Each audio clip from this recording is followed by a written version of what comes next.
ఈ దినమే నీ శుభదినం, ఆనందించి నే స్తుతించెదను.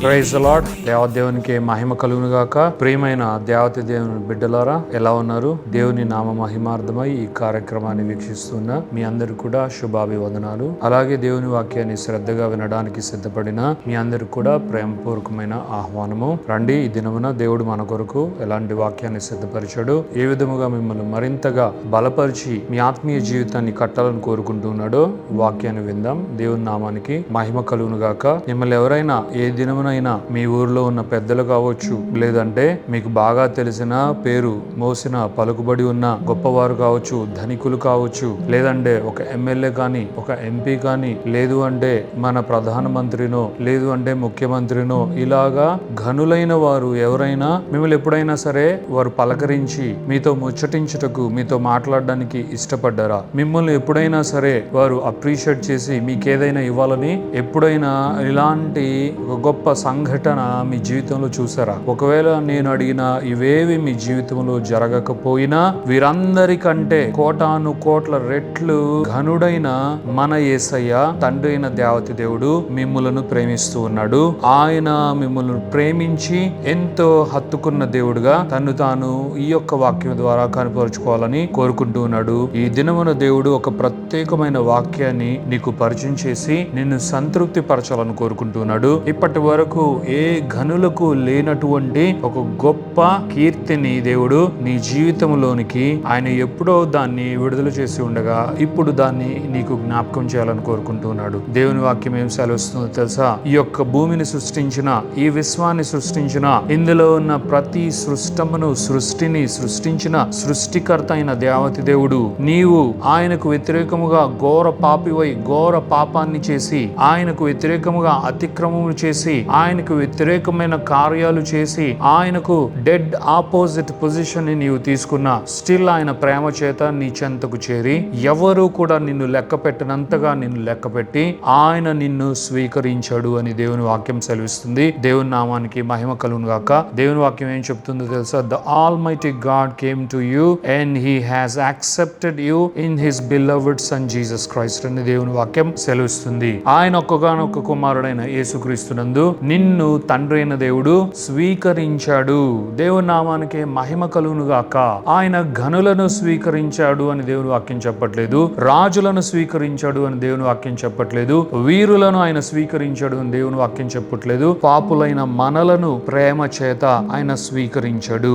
ఎందుకు ఆయన స్వీకరించాడు తెలుసా? ఆయన ఇంట్లోనో ఆయన తోటలోనో నిన్ను పనివానిగా పెట్టుకోవడానికి కూడా కాదు, లేదు అంటే ఆయనకున్న ఒక గొప్ప పరలోకపు భవంతిలో నిన్ను పెట్టుకోవడానికో, ఈ భూమి పైన ఇంకేదో చోట నిన్ను పెట్టుకోవడానికో కూడా కాదు. ఆయన నిన్ను కుమారుడుగా స్వీకరించాడు అని దేవుని వాక్యం చెప్తుంది. ఆయన నిన్ను స్వీకరించాడు. అయితే ఎలా స్వీకరించాడు? ఒక కామన్ సిటిజన్ లాగా నిన్ను స్వీకరించలేదు, కానీ కుమారులుగా అగుటకై స్వీకరించాడు అని దేవుని వాక్యం సెలవిస్తుంది. ఎంత ధన్యకరమైన వాక్యమో ఈ వాక్యమో ఒక్కసారి మనం జ్ఞాపకం చేసుకోవాలి. అందుకే ఒకసారి వాక్య భాగాన్ని మనం చదువుకుందాం. అపోస్తులైన పౌలు ఎఫెసీయులకు రాసిన పత్రిక 1వ అధ్యాయము 4, 5, 6 వచనములు ఈ యొక్క గొప్ప వాక్యాన్ని మన కొరకు వివరిస్తున్నాయి. ఒకసారి చదువుదాం. దేవుని వాక్యం ఏం సెలవిస్తుందో: ఎట్లనగా తన ప్రియుని యందు తాను ఉచితముగా మనకు అనుగ్రహించిన తన కృపా మహిమకు కీర్తి కలుగునట్లు తన చిత్త ప్రకారమైన దయా సంకల్పము చొప్పున యేసుక్రీస్తు ద్వారా తనకు కుమారులుగా స్వీకరించుటకై మనలను ముందుగా తన కోసము నిర్ణయించుకొని, మనము తన ఎదుట పరిశుద్ధులమును నిర్దోషులమై ఉండవలనని జగత్తు పునాది వేయబడుకు మునుపే ప్రేమ చేత తండ్రి అయిన దేవుడు క్రీస్తులో మనలను ఏర్పరచుకొనెను అని వాక్య భాగం సెలవిస్తుంది. దేవుని నామానికి మహిమ కలుగును గాక. మన గొప్ప పితరుడైన మన అపోస్తులైన పౌలు ఈ గొప్ప మర్మమును పరిశుద్ధాత్మాభిషేకపు శక్తి ద్వారా తెలుసుకుని ఈ ప్రత్యక్షతను మనందరి కొరకు ఆయన వ్రాయడం జరిగింది. దేవుని నామానికి మహిమ కలుగును గాక. మనము పాపులమే, మనల్ని స్వీకరించాలనుకున్నాడు, కానీ మనల్ని పరిశుద్ధులుగా నిర్దోషులుగా ఆయన ఎదుట నిలబెట్టేందుకు ఆయన సొంత కుమారుడైన యేసుక్రీస్తుని భూమి మీదకి పంపించాడు. మరి ప్రేమ చేత యేసుక్రీస్తునందు అంటే ఆయన ప్రియ కుమారుడే అన్ని విషయములలో మనకు సంచకరువై ఉన్నాడు. మన ప్లేస్ ని ఆయన తీసుకున్నాడు, మన శిక్షను ఆయన తీసుకున్నాడు, మన శాపాన్ని ఆయన తీసుకున్నాడు, మనదైనటువంటి ప్రతి నీచమైన దానిని యేసయ్య భరించాడు, వహించాడు, ఆయన పైన వేసుకున్నాడు. ఇప్పుడు తండ్రి అయిన దేవుడు మనల్ని పాపులుగా ఏమాత్రం ఆయన చూడట్లేదు, కానీ ఆయన స్వీకరించబోవు కుమారులుగానే మనల్ని చూస్తున్నాడు. దేవుని నామానికి మహిమ కలుగును గాక. మరి ఈ దినమున, ఈ ఉదయకాల సమయమున వాక్యం వింటున్న నీవు ఇక ఏ మాత్రము కూడా నీవు ఒట్టివాడివి, ఒట్టిదాను అని సాతానుడు నీకు వినిపించే ఎలాంటి అబద్ధాలు కూడా నీవు వినొద్దు. సాతానుడు నీకు వేసే అనేకమైన వంచనకరమైన తంత్రములు నీవు విని మోసపోకు అని దేవుడు నిన్ను హెచ్చరిస్తున్నాడు. ఎందుకంటే ఆయన అంటూ ఉన్నాడు, ఆయన ప్రేమ చేత క్రీస్తునందు మనల్ని స్వీకరించి కుమారులుగా మనల్ని చేసుకోవడానికి మనల్ని ఆయన ముందుగానే ప్రణాళిక రచించి మనల్ని ఎన్నుకున్నాడు, ఏర్పరచుకున్నాడు. ఇదంతా కూడా మనం పుట్టినప్పుడు, లేదంటే యేసయ్య ఈ భూమి మీదకి వచ్చినప్పుడు, లేదంటే ఇంకొక ఇన్సిడెంట్ అప్పుడు కాదు ప్రియులారా. భూమి ఇంకా ఇంకా ఇంకా సృష్టించబడక మునుపే, భూమి ఇంకా తయారు అవ్వబడక మునుపే ప్రేమ చేత క్రీస్తునందు మనలందరినీ పరిశుద్ధులుగా, నిర్దోషులుగా చేస్తూ అలాగున మనలందరినీ కుమారులుగా స్వీకరించాలి. ఇదే తండ్రి అయిన దేవత దేవుని యొక్క గొప్ప ప్రణాళిక.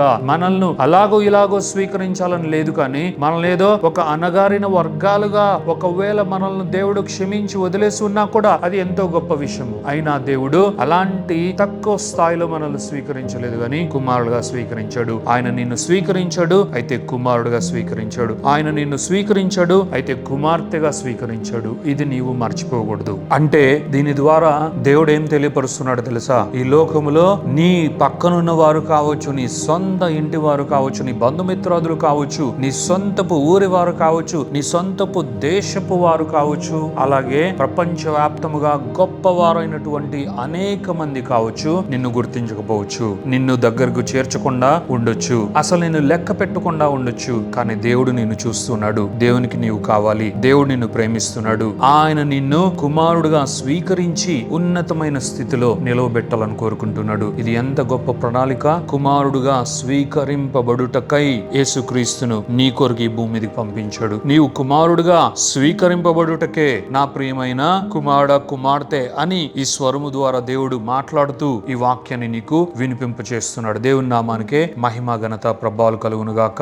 ఈ వాక్యం ద్వారా నీవు ధన్యుడుగా అవ్వాలి, ధన్యురాలుగా అవ్వాలి. ఈ దినము నుండి నా దేవుడు నన్ను కుమారుడుగా స్వీకరించాడు, నా దేవుడు నన్ను కుమార్తెగా స్వీకరించాడు. ఇది ఇలాంటి విషయం కాదు. ఇది అత్యున్నతమైన ఘనతగా నేను భావిస్తాను. ఇది యేసయ్య మహా గొప్ప కృప. ఇది తండ్రి అయిన దేవాతి దేవుని యొక్క వాత్సల్య పూర్వకమైన దయా దాక్షిణ్యమైన ఆయన ఉన్నతమైన కృప అని నేను నమ్ముచూ ఉన్నాను అని నిన్ను నీవు క్రీస్తునందు రికగ్నైజ్ చేసుకోవాలని దేవుడు కోరుకుంటున్నాడు. ఈ వాక్యము మీ హృదయములలో దీవింపబడును గాక. ప్రార్థించుకుందాం. Thank you father, thank you Jesus, thank you holy spirit God. దేవా మీకు వందనాలు, యేసయ్య మీకు వందనాలు, పరిశుద్ధాత్మ దేవ మీకు మహిమ, ఘనత, ప్రభావం చెల్లిస్తున్నాం. ఎంత గొప్ప దేవుడు, ఎంత మంచి దేవుడు, ఎంత కరుణ, జాలి, దయ, కనికరము, కాపుదల కలిగిన దేవుడు నాయన. ఎంత ప్రేమ నాయన. ఇదిగో నాయన, నిజముగా మీరు మానవుని ప్రేమించారు, నిజముగా మనుషులను మీరు ప్రేమించారు నాయన. కాబట్టే నాయన ఇదిగో మీ ప్రేమ మా ఎడల వెల్లడి పరచబడడం మాత్రమే కాదు నాయన.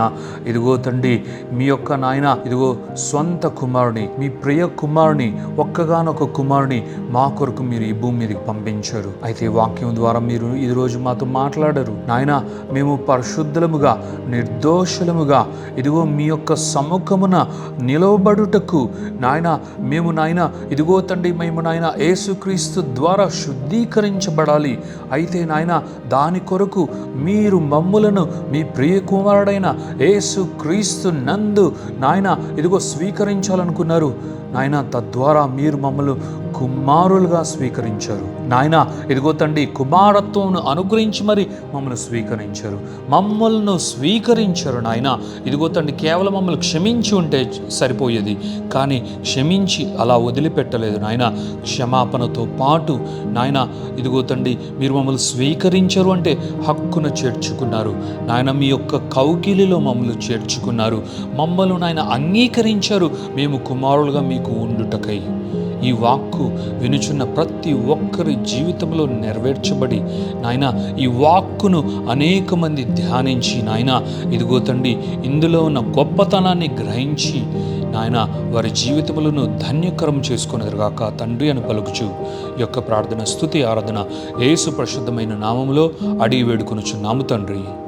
Amen, amen, amen.